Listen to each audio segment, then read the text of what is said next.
Assalamualaikum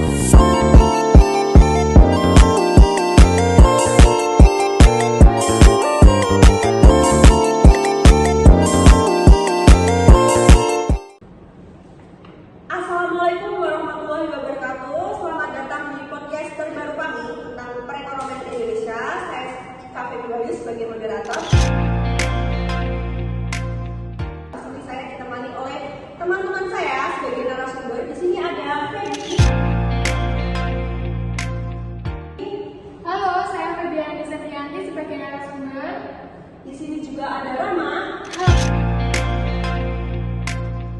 Halo, saya Rama Hidayah di sini juga sebagai narasumber. Dan yang terakhir ada Gina.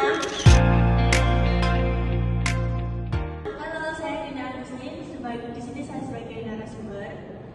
Saya akan membahas tentang permasalahan ekonomi. Permasalahan mendasar dalam perekonomian Indonesia harus mampu dipecahkan secara baik oleh setiap pemerintah Indonesia agar kesejahteraan dan kemakmuran masyarakat dapat tercapai. Pertumbuhan ekonomi dapat didefinisikan sebagai perkembangan kegiatan dalam perekonomian yang menyebabkan barang dan jasa yang diproduksikan dalam masyarakat bertambah.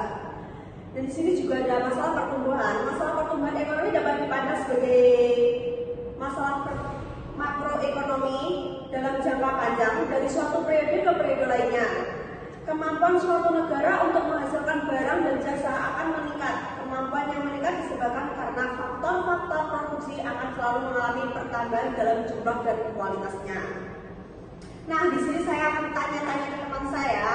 Apakah kalian siap? Siap. Oke, podcast akan segera kami mulai. Nah, di sini saya akan mulai tentang sesi tanya jawabnya. Apakah kalian sudah siap? Siap. Yuk kita mulai. Bagaimana sih Mbak Feby tentang perkembangan ekonomi Indonesia beberapa tahun terakhir ini? Pertumbuhan ekonomi di Indonesia dalam beberapa tahun terakhir ini mengalami fluktuasi. Oke. Tetapi secara umum menunjukkan tren positif. Sebelum pandemi COVID-19, pertumbuhan ekonomi Indonesia relatif stabil di kisaran 5-6% per tahun. Namun, pandemi telah menyebabkan pelambatan ekonomi pada tahun 2020. Meskipun demikian, ada upaya pemulihan ekonomi dilakukan oleh pemerintah dan berbagai stimulus ekonomi telah diberlakukan untuk mengatasi dampak dari pandemi tersebut. Oh gitu ya Mbak, sangat menarik juga ya Mbak ya. Terus bagaimana sih pemerintah Indonesia dalam mengatasi kesenjangan ekonomi antara wilayah di perkotaan dan di pedesaan? Yang pertama itu upaya pemerintah itu dengan program pembangunan infrastruktur seperti jalan, terus jembatan, dan juga irigasi dan listrik untuk meningkatkan konektivitas dan stabilitas masyarakat.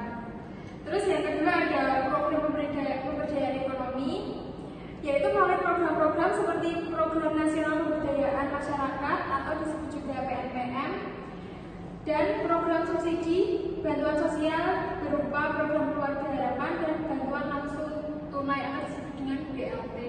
Oh seperti itu ya Mbak ya. Oke. Saya akan tanya jawab ke Mbak Rahma. Apa sih yang kamu ketahui tentang desentralisasi ekonomi? Di sini itu desentralisasi ekonomi adalah proses di mana keputusan ekonomi dipindahkan dari pemerintah pusat ke tingkat lokal atau regional. Ini mencakup transfer wewenang dalam hal anggaran, pembangunan infrastruktur, dan pengelolaan sumber daya alam. Seperti itu. Oh iya. Apa manfaatnya desentralisasi ekonomi itu? Di sini manfaat desentralisasi ekonomi yang baik dapat memberikan sejumlah manfaat termasuk peningkatan efisiensi dan responsivitas, pemberdayaan masyarakat lokal, dan pengurangan ketidaksetaraan regional. Seperti itu. Oh iya. Ada nggak sih tantangan dalam pengimplementasian? Di sini tantangannya yaitu ketidakpastian kebijakan di tingkat lokal dan keterbatasan kapasitas administratif dalam mengelola tanggung jawab yang telah diberikan. Oke. Ada nggak sih contoh-contoh studi kasus desentralisasi di ekonomi ini?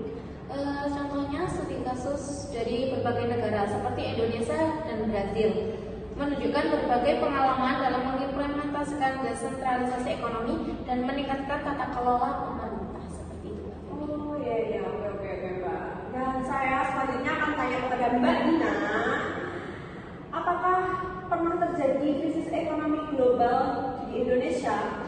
Itu pernah terjadi, khususnya itu pada tahun 1997 itu terjadi krisis moneter. Kemudian dilanjut pada tahun 1998 itu terjadi krisis ekonomi.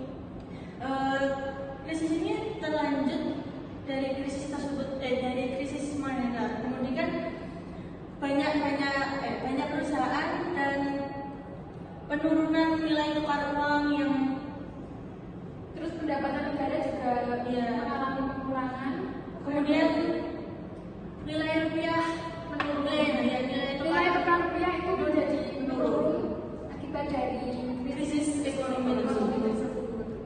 Tapi pada tahun 1998 itu juga terjadi kerusuhan sosial dan politik. Oke, sangat menarik juga ya Mbak ya dibahas. Oke. Apa sih dampak yang terjadi krisis ekonomi tersebut? Untuk dampaknya tuh nilai harga pokok itu menjadi naik atau tinggi.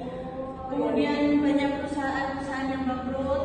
Kemudian kredit pada di bank itu menjadi macet karena itu dari nilai tukar rupiah yang menurun. Kemudian demo besar-besaran yang terjadi pada mahasiswa pada pemerintah. Iya. Terus boleh nggak sih tanya lagi? Boleh. Apakah ada upaya yang dilakukan pemerintah dalam menanggulangi terjadian krisis ekonomi tersebut? Pemerintah itu pernah melakukan namanya itu bailout. Apa itu Pak? Bailout itu pemerintah itu menyelamatkan bank-bank yang mengalami kesulitan dengan memberikan dana penyelamatan. Kemudian ada memperketat kebijakan moneter.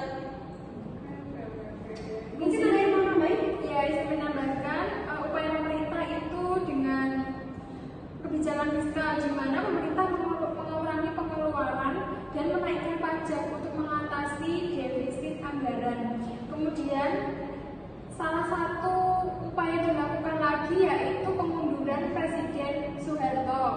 Pada saat terjadinya krisis ekonomi tersebut itu di masa jabatan atau masa pemerintahnya Presiden Soeharto. Jadi saat Terjadinya krisis ekonomi. saat itu kan terjadi kerusuhan, menuntut untuk Presiden Soeharto itu Mundur, dilanjutkan dari jabatannya.